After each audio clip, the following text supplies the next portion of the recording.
بسم اللہ الرحمن الرحیم ناظرین، آج 10 جولائی ہے، اتوار کا دن، سال 2022، صبح کا وقت، بہترین صبح، beautiful morning, so good morning, السلام علیکم اینڈ صبح بخیر ایوری بڈی۔ اور آج خاص طور پر عید الاضحیٰ کا دن ہے۔ آپ تمام دوستوں کو، تمام احباب کو، تمام لوگوں کو، تمام خواص و عوام کو میری طرف سے دل کی گہرائیوں سے عید مبارک، 100 مرتبہ عید مبارک، 1000 مرتبہ، بے شمار مرتبہ آپ سب لوگوں کو عید مبارک قبول ہو۔ اللہ کرے، میری نیک خواہشات، میری دعا ہے، اللہ کرے کہ آپ کی زندگی میں اس طرح کی خوشیوں بھری پر مسرت ہزاروں عیدیں آئیں آپ کی زندگی میں، آپ کے بچوں کی زندگی میں، آمین ثم آمین۔ اور آپ یہ عید نوید، اچھا عید کا لفظ کا مطلب میں نے آپ کو بتا دیا ہوا ہے، اگر کسی کو نہیں پتا تو وہ پچھلی قسطیں نکال کر دیکھ سکتا ہے، نیچے دیا ہوئے لنک ہے، وہاں میں نے بتایا تھا کہ لفظ عید کا مطلب کیا ہوتا ہے، یہ میں نے ایکسپلین کر دیا ہوا ہے۔ خیر، یہ بقرہ عید ہے، بڑی عید ہے، اپنے رشتہ داروں کا، لاچاروں کا، غرباء کا، مساکین کا اور یتامہ کا خاص خیال رکھا کریں۔ وہ لوگ آپ کی مدد کے منتظر ہوتے ہیں، ہماری شفقت کے، ہمارے رویے کے، اچھے رویے کے انتظار میں ہوتے ہیں۔ اور اصل قربانی کی روح یہی ہے کہ ان لوگوں تک بھی اس گوشت کا ثمر پہنچے، اس عید کے ثمرات پہنچیں، جو لوگ اپنے بچوں کے کپڑے نہیں لے سکتے، جوتے نہیں لے سکتے، عید کا جانور نہیں خرید سکتے۔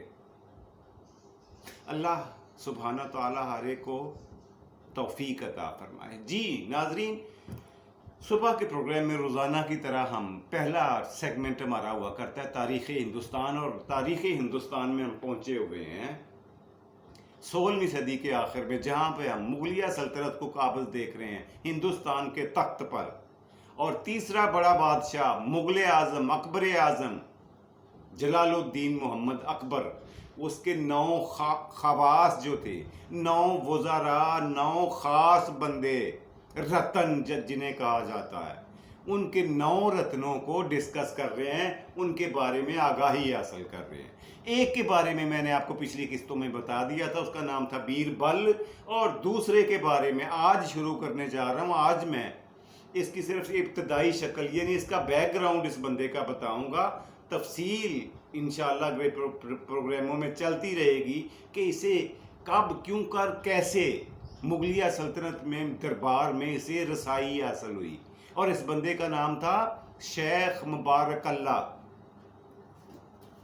یہ نام تھا، یہ نوٹ فرما لیں، شیخ مبارک اللہ، یہ دوسرا رتن ہے، اور یہ خاص اہمیت کا حامل اس لیے ہے کہ کل 9 رتنوں میں سے ایک رتن تو خود تو یہ تھا ہی، اس کے 2 ہی بیٹے تھے، دونوں ان 9 رتنوں میں شامل تھے۔ بڑے بیٹے کا نام تھا ابو الفیض عرف فیضی، اور چھوٹے بیٹے کا نام تھا ابو الفضل، وہ دونوں، اور یہ تیسرا باپ شیخ مبارک اللہ، یہ تینوں یعنی 33% جو دربار اکبری کے خواص تھے، خاص لوگ تھے، وہ یہ شخصیت تھی، اس لیے یہ خاص اہمیت کا حامل ہے یہ بندہ۔ آج میں اس کو بیک گراؤنڈ کے بارے میں بتاؤں گا کہ یہ کب، کیسے پیدا ہوا، کب کہاں پہ پیدا ہوا، اور پھر کہاں کہاں پہ اسے سفر کرنا پڑا، اور کیوں کر یہ ایک سے دوسری، دوسری سے تیسری جگہ گھومتا گھماتا اپنے ملک سے نکل کر ہندوستان کی سرزمین پر تشریف لے آئے، اور یہاں پر ہی ان کے آخری ایام تک ان کے بیوی بچے بھی یہیں رہے، انہوں نے نوکری ملازمت بھی یہیں پہ کی، اور دربار اکبری میں، مغلیہ دربار میں ان کو اعلیٰ بلند مرتبہ اور رتبہ کیسے ملا، کب ملا، کیوں ملا، کس نے دلوایا، اس پہ بات تفصیل سے اگلی قسطوں میں ہوگی۔ آج میں آپ کو یہ بتا دوں کہ یہ 911 ہجری میں، 911 ہجری میں یہ صاحب جو تھے یمن میں پیدا ہوئے۔ ان کا جو آبائی ملک ہے اس کا نام ہے یمن۔ یمن میں 911 ہجری، تقریباً 16ویں صدی بنتی ہے، عیسوی کے حساب سے یہ یمن میں پیدا ہوئے اور وہاں پہ اپنے آباء و اجداد کے ساتھ رہائش پذیر رہنا شروع کر دیا.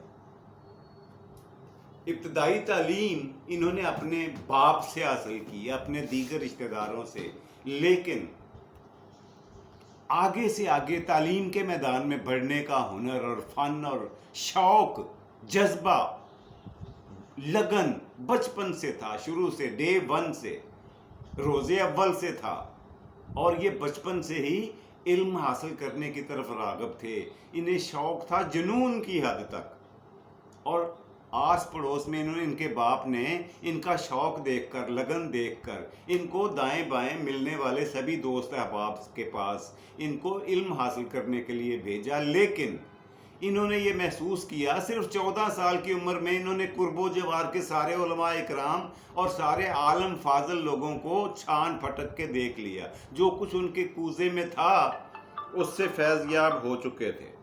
اور اس کے بعد یہ کیا, باپ نے جو اویلیبل سورسز تھے, جو ان کی واقفیت تھی, اس کے مطابق ان کو سب کے پاس گھما کے دیکھ لیا. لیکن بالآخر انہوں نے ترک وطن کرنے کا فیصلہ کیا. انہوں نے پوچھ گچھ شروع کر دی کہ کہاں پہ اعلیٰ درجے کے اساتذہ اکرام اویلیبل ہیں, دستیاب ہیں, میسر ہیں, کہاں پہ اعلیٰ درجے کی درسگاہیں ہیں. ان کو پھر لوگوں نے ہندوستان کا سفر کرنے کا مشورہ دیا, اور انہوں نے یہ دیکھا کہ ان سے پہلے بہت سارے ان کے رشتہ دار ہجرت کر کے ہندوستان آ چکے تھے, اور وہ آباد تھے, کچھ تو تھے سندھ میں اور کچھ تھے ادھر گجرات احمد آباد کی طرف, دریائے جمنا کے کنارے. اب انہوں نے اپنے سارے رشتہ داروں کے ساتھ, عزیز و اقارب کے ساتھ سندھ میں تشریف لائے, اپنے والدین کے ساتھ, اپنے رشتہ داروں کے ساتھ سندھ کی دھرتی پہ قدم رکھا. اور یہاں پہ کافی دن آرام اور ریسٹ کرنے کے بعد, کچھ دن گزارنے کے بعد, ان کو بتانے والوں نے بتایا کہ علم کا گہوارہ گجرات ہے. ہندوستان میں علم کا دل جو ہے, علم کا ارک, مرکز, وہ احمد آباد گجرات ہے. انہوں نے دل میں تہیہ کر لیا کہ میں احمد آباد جاؤں گا, گجرات جاؤں گا تعلیم حاصل کرنے کے لیے. لیکن ان کے رشتہ دار تھے ناگور میں. ناگور ایک شہر تھا چھوٹا سا, ناگور, میں آپ کو اس کا نام لکھ دوں, ہندوستان میں ناگور یہ جو شہر تھا, ناگور, اس شہر میں ان کی رشتہ داری تھی. سندھ سے اٹھ کر یہ ان کے پاس گئے. اب ہوا کیا کہ ناگور میں اپنی ماں کے ساتھ, دیگر رشتہ داروں کے ساتھ موجود تھے کہ یہاں پہ ایک سال سخت قسم کا, زبردست قسم کا قحط پڑا, اور سونے پر سہاگا. قحط کے ساتھ ساتھ وبا پھوٹ پڑی, جان لیوا وبا. ہزاروں بے شمار انسان لقمہ اجل بن گئے, دار فانی سے رخصت ہو گئے. لیکن معجزہ دیکھیے, کرامت دیکھیے, اللہ کا کرنا دیکھیں کہ یہ ماں اور بیٹا محفوظ رہے دونوں. اب یہ صاحب جو تھے, انہوں نے ماں سے اجازت چاہ رہے تھے کہ مجھے گجرات کی طرف جانے کا موقع دیں, لیکن ماں نے اجازت نہیں دی. اس نے کہا کہ میرے پاس بچا ہی کیا ہے, سارے رشتہ دار عزیز و اقارب تو اللہ کے پاس جا چکے, قضائے الہی سے وفات پا چکے. اب میں آپ کو کھونا نہیں چاہتی, آپ بھی اگر چلے جاؤ گے تو میں کس کے سہارے بیٹھوں گی, کہاں رہوں گی, کہاں سے کھاؤں گی. لیکن یہ فرما برداری کا یہ عالم تھا کہ ماں کی اجازت کے بغیر گھر سے باہر قدم نہیں نکال سکتے تھے. یہ ہوتے ہیں ہیرے, یہ ہوتے ہیں سچے اور سچے موتی, جو ماں اور باپ کی اتنی عزت کرتے ہیں, اتنی قدر کرتے ہیں, اتنی قدر کی نگاہ سے دیکھتے ہیں کہ ان کی اجازت کے بغیر علم حاصل کرنے کے لیے بھی گھر سے باہر نکلنا مناسب نہیں سمجھا. یہ ہوتی ہے فرما برداری, یہ ہوتی ہے نیک اولاد. خیر, اس کے بعد یہ ہوا کہ یہ شیخ عطن صاحب کے پاس, ایک نامور شخصیت عالم دین, اپنے علاقے کے, اپنے زمانے کے, ان کا نام تھا شیخ عطن. ان کے پاس جا کر انہوں نے شاگردی اختیار کر لی. یہ صاحب تھے شیخ عطن. ان کے پاس جا کر انہوں نے شاگردی اختیار کر لی اور علم کی پیاس بجھانا شروع کر دی.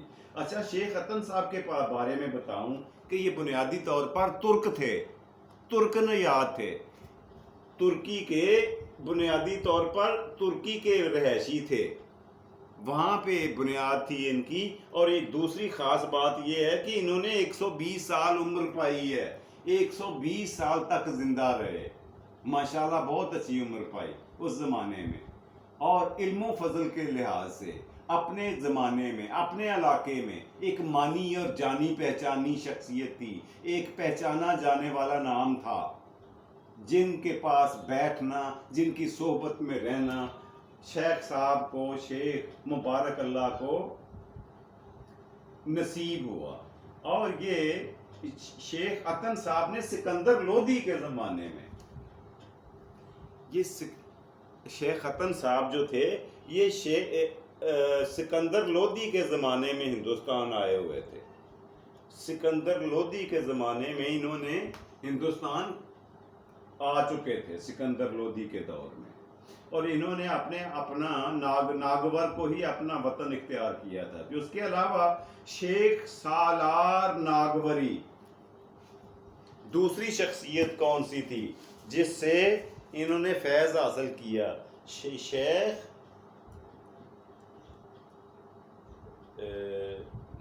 سالار ناگوری, یہ دوسری شخصیت تھی جی, جن سے شیخ مبارک اللہ کو علم کا فیض حاصل کرنے میں قسمت میں ہوا, نصیب میں ہوا, مقدر میں ہوا. یہ دوسری شخصیت تھی جی. اور جو تیسری بڑی قادور شخصیت, نامور شخصیت جن کی شاگردی ان کے حصے میں آئی, ان کا نام تھا خواجہ عبداللہ احرار. ناگور کی نامور شخصیت, علماء اکرام میں بہت بڑا نام, وہ تھا خواجہ عبداللہ احرار. خواجہ عبداللہ احرار یہ صاحب تیسرے اور بہت بڑے استاد تھے, جن کی شاگردی میں, جن کی صحبت میں, جن کی قربت میں رہنا شیخ مبارک اللہ کو حصے میں آیا, ان کے نصیب میں ہوا. ان جیسے لوگوں سے تعلیم و تربیت حاصل کرنے کے بعد, مختلف دینی اور دنیاوی امور پر دسترس حاصل کرنے کے بعد, چاروں ائمہ اکرام کی فقہاؤں کا مطالعہ کرنے کی اب انہیں ضرورت تھی. انہیں یہ محسوس ہوا کہ میرے میں یہ کمی ہے, لیکن یہاں پہ اس کا کوئی بندوبست کوئی نہیں تھا ناگور میں. ان بٹوین اس دوران یہ ہوا کہ ان کی والدہ محترمہ کا انتقال ہو گیا. شیخ مبارک اللہ کی والدہ شیخ مبارک اللہ کا مطلب ہے اللہ مبارک کرے, اور شیخ قوم ہے. شیخ مبارک اللہ کی والدہ کا انتقال ہوا, بڑے دل برداشتہ ہوئے, کئی دنوں تک تو گوشہ نشینی اختیار کیے رکھی, گھر سے باہر نہیں نکلے, صرف اللہ کی یاد اور گوشہ تنہائی کو اپنا مقدر بنا لیا, اپنی مصروفیت بنا لیا. لیکن اساتذہ کے سمجھانے پہ, قرب و جوار کے رہنے والے لوگوں کے کہنے کے اوپر انہوں نے پراپر فیڈ لینا, خوراک کھانا شروع کیا, اور گھر سے نکلنا بھی آغاز کر دیا, شروع کر دیا. خیر ماں تھی کہ چلی گئی, ماں کے جانے کا ان کو بہت زیادہ افسوس ہوا. اب ان کے پاس فقہ کا علم حاصل کرنے کے لیے گجرات جانے کا بہترین موقع تھا شیخ مبارک اللہ کے پاس. پھر یہ ہوا, یہ 9 رتنوں میں سے ایک رتن ہے اکبر اعظم کا, مغل اعظم کا. یہ یاد رہے کہ میں کون سی شخصیت کے بارے میں, کس پرسنالٹی کے بارے میں آپ سے مخاطب ہوں. جی یہ چلے جاتے ہیں گجرات, اور وہاں پہ ایک بہت بڑا دربار, بہت بڑے ولی اللہ سبحانہ و تعالیٰ کی برگزیدہ ہستی, بہت بڑا نام آپ نے سنا ہوگا. وہ کون تھے؟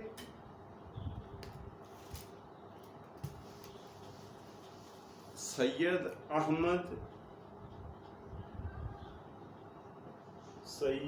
احمد گیسو دراز. یہ صاحب کا دربار، یہ ان کا مزار، یہ بہت بڑے احاطے میں تھا اور اب بھی ہے گجرات میں۔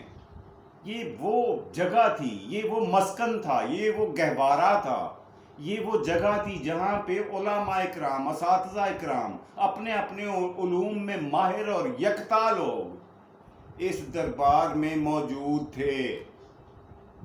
یہاں پر چلے جاتے ہیں کون؟ شیخ مبارک اللہ، اور ان کے دربار کے اوپر جو پرسنالٹیز تھیں، جو دینی اور روحانی، دنیاوی اور روحانی دینی علوم کے ماہر لوگ تھے، ان سے فیض یاب ہونے کا آخر کار انہیں موقع مل گیا، اور وہ جس چیز کی تلاش میں تھے ان کو آخر وہ چیز مل گئی۔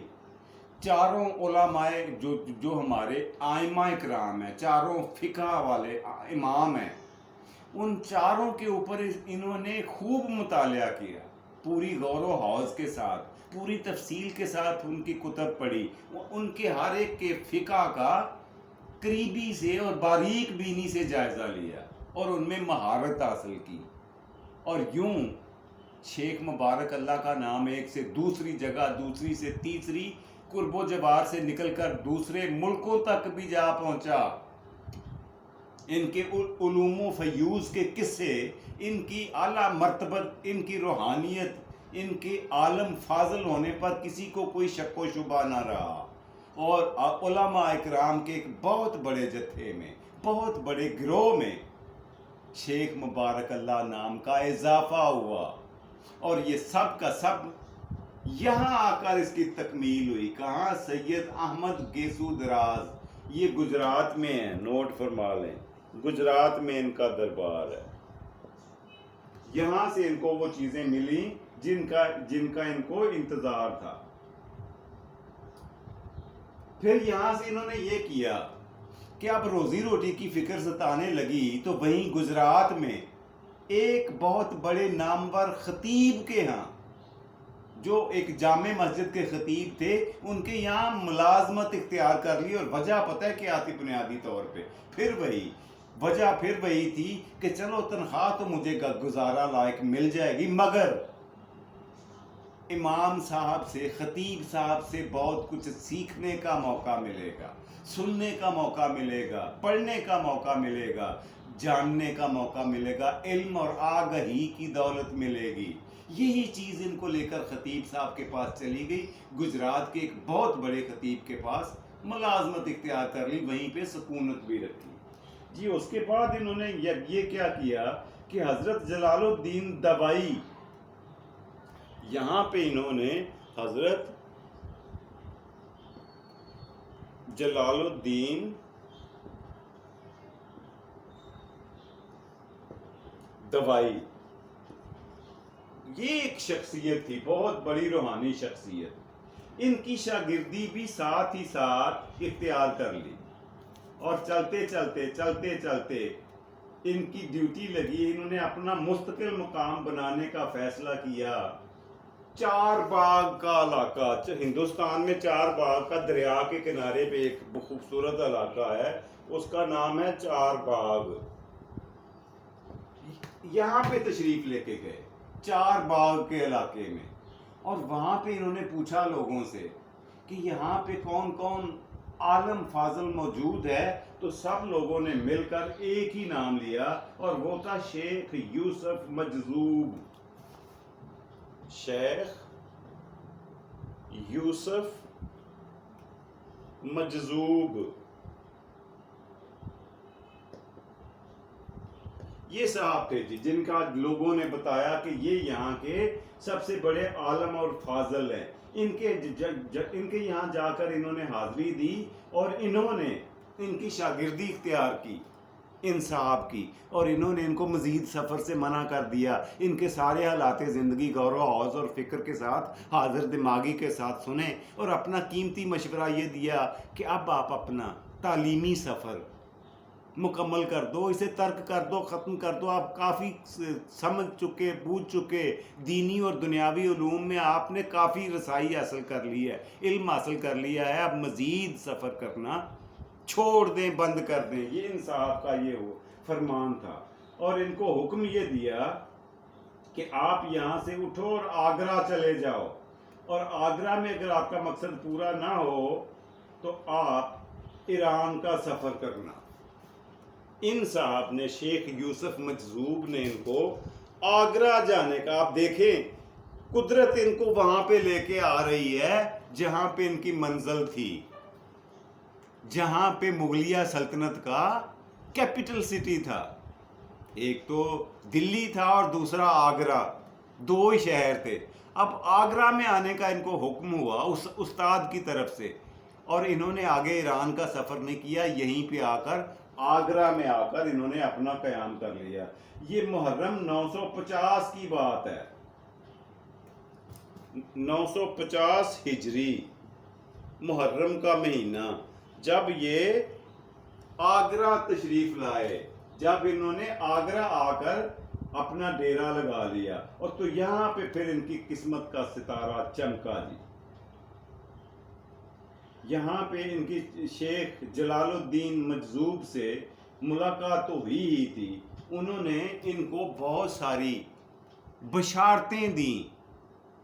ان کے استاد تھے جلال الدین مجذوب، لکھ لیں یہاں پہ آگرہ میں، جن کے ہاں آ کر انہوں نے قیام کیا، ان کا نام تھا مجذوب جلال الدین۔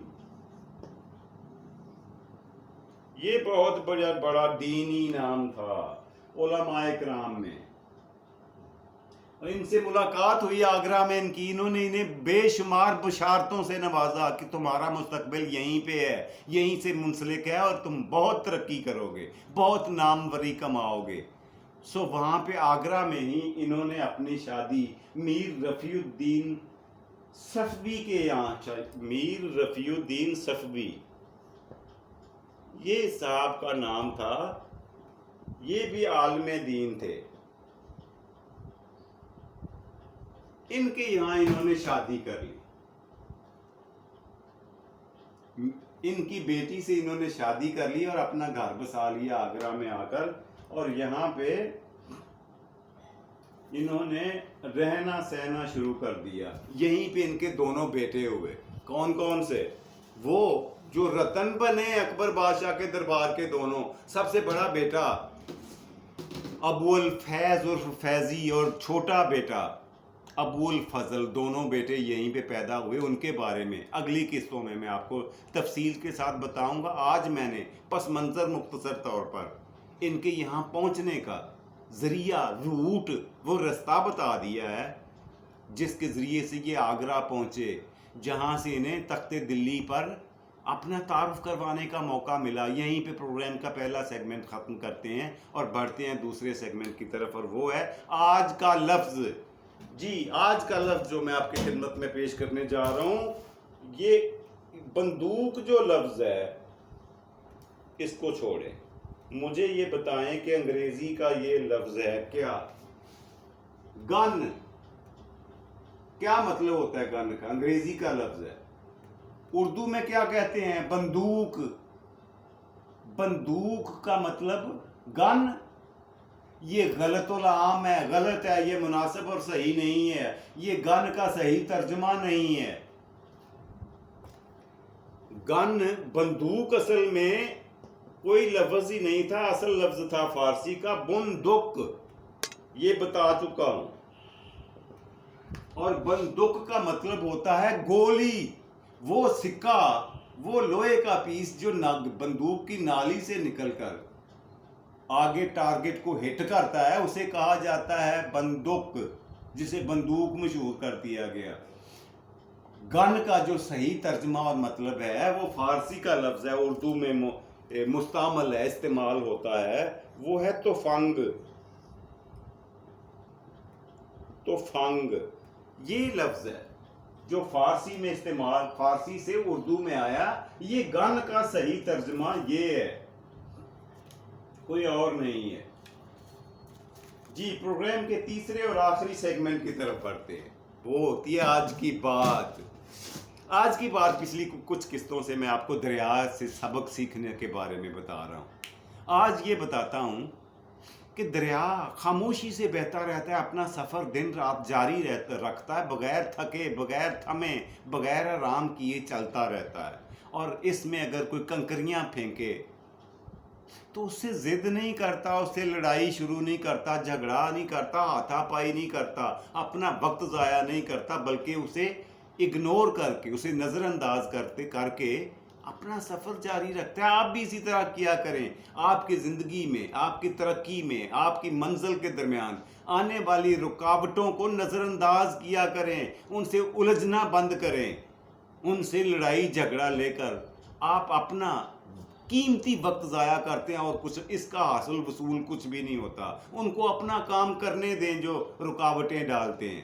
ان کا کام یہی ہے، ان کی ڈیوٹی یہی ہے، ان کی قسمت یہی ہے، مگر آپ کی منزل آپ کا انتظار کر رہی ہوتی ہے. اور اگر آپ ان جیسے لوگوں سے جھپٹنا، لڑنا، جھگڑنا شروع کر دیں گے، اپنی ان رکاوٹوں کو ڈالنے والوں کو نظر انداز کریں، چھوڑ دیں ان کو ان کے حال پر اور آگے بڑھتے جائیں. اللہ آپ سب کا حامی و ناصر ہو. مجھے اپنی دعا میں یاد رکھیے گا. اپنا اور اپنے پیاروں کا ڈھیر سارا خیال رکھا کرے. رب رکھا اور پاکستان زندہ باد.